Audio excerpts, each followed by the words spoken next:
টিনের ঘরের ছাউনি দিতে গিয়ে মর্মান্তিক দুর্ঘটনার কবলে অমরপুর মকরাইবাড়ি এলাকায় উত্তম সরকার। মর্মান্তিক দুর্ঘটনার সাক্ষী থাকলো অমরপুর মকরাইবাড়ি।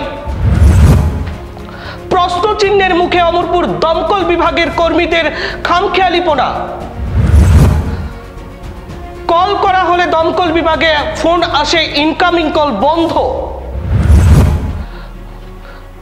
অমরপুর মকরাইবাড়ি এলাকাতে টিনের ঘরের ছাউনি দিতে গিয়ে সেখান থেকে পড়ে মর্মান্তিক দুর্ঘটনার কবলে পড়লেন উত্তম সরকার নামে এক ব্যক্তি। পরে বাড়ির লোকেরা দমকল বিভাগের কর্মীদের ফোন করলে কার্যত সেখান থেকে ইনকামিং কল বন্ধ, সেটাই দেখাচ্ছে। প্রশ্নচিহ্নের মুখে দমকল বিভাগের কর্মীরা, যেখানে একটি অন্যতম গুরুত্বপূর্ণ দপ্তর হচ্ছে দমকল বিভাগ, দমকল দপ্তর, সেইখানে তাদের এহেন ভূমিকা নিয়ে অমরপুর জুড়ে গুঞ্জন উঠতে শুরু করে দিয়েছে। এদিকে পরবর্তীকালে সশরীরে গিয়ে দমকল বিভাগের অফিসে গেলে পরে ছুটে আসেন তারা, নিয়ে যাওয়া হয় অমরপুর মহকুমা হাসপাতালে। সেখান থেকে উন্নত চিকিৎসার জন্য রেফার করে দেন কর্তব্যরত চিকিৎসকরা।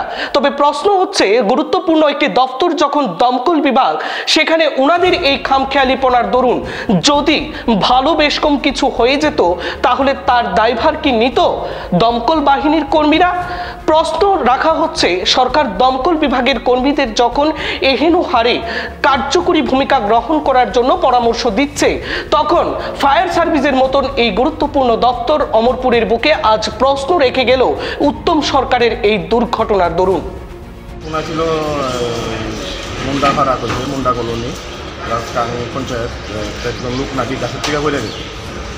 তো আমরা গিয়া পাইছি কি অবস্থাতে আছে উনি? মানে হাতে আর পায়ে ফ্র্যাকচার হয়েছে সম্ভবত। ওনার নাম কইতে পারছেন? উত্তম সরকার। বয়স আনুমানিক কত হতে পারে? 45-এর উপরে গেছে।